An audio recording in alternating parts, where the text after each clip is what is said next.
Dito tayo ngayon, ongoing buhos sa project natin sa Antipolo. So pangalawang ready mix na to, 23 cubic meters ang bubuhusan nila.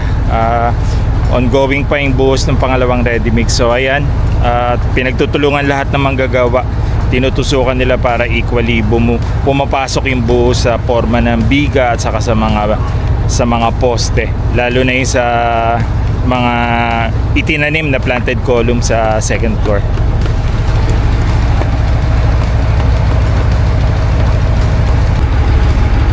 Praying maging okay lahat yung preparasyon namin sa forma. Although 90 pieces na shoring jack yung tinukod namin sa ilalim, so praying okay naman siya, kasi 23 cubic, medyo mabigat yung ilo-load niya na slab, at ang thickness ng slab na buhos natin dito is 5 inches. So far so good. Isang isang ready mix na lang. Inaayos lang ng mga manggagawa yung poured in ng concrete. Sinusundutan nila para ma-assure lang na lahat pinasukan, yung biga saka yung column.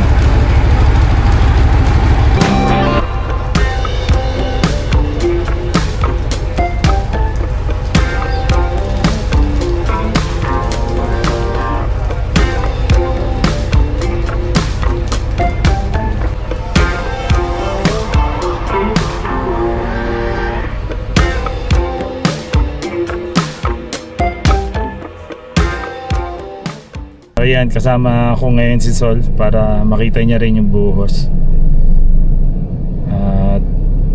Nandito lang siya sa kotse kasi sobrang init ngayon, at answered prayer po kami at binigyan po kami ng Panginoon ng maayos na panahon. Ayan, malayo po yung bagyo, so ang ganda po ng klima sa site. Kitang kita po yung tanawin ng Laguna de Bay, napaka clear po. Mamaya pagkatapos nito papanik po ako sa second floor, matapos lang po yung pangatlong buhos po.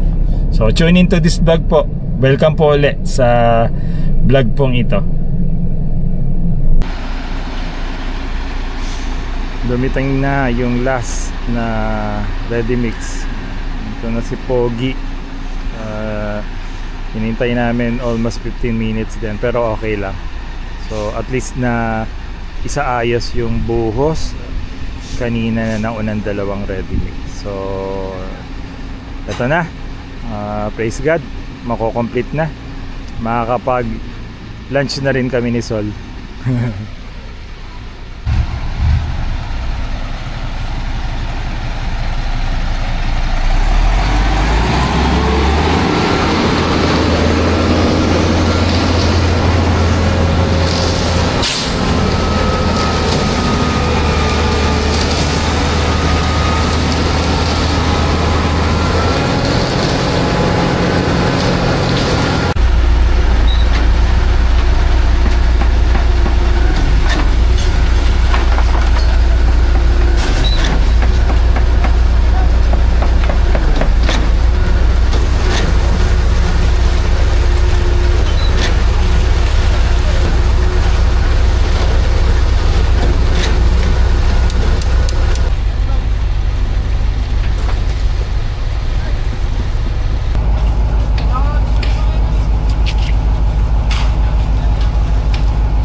Alright, maraming salamat po sa pag-tune niyo sa aming vlog na ito. Yung buhos day po namin, first buhos day ng second Thirst Lab, at naging maayos naman po, answered prayer at maayos yung panahon. Tinakot lang po kami bahagya at umulan, pero parang diniligan lang po yung buhos para hindi po siya agad mag-shrink at hindi mawala agad yung moisture niya. So parang umulan lang po ng bahagya, then nawala naman po. Ngayon maganda na naman ang panahon. So excited na po kami na makataas na talaga. So nagpapasalamat po ako sa mga workers at na-shoot po nila. Mas napaaga pa po to ng 1 week sa anticipation po namin na first week of September. Last week of August pa lang po, papasok pa lang po ng last week, at nabuhusan po namin yung second Thirst Lab po namin. So maraming salamat po sa pag-tune in nyo po sa aming vlog na ito. Hope you like and subscribe also to our channel. Always remember, let's work hard and get success. God bless everyone. See you in the next vlog.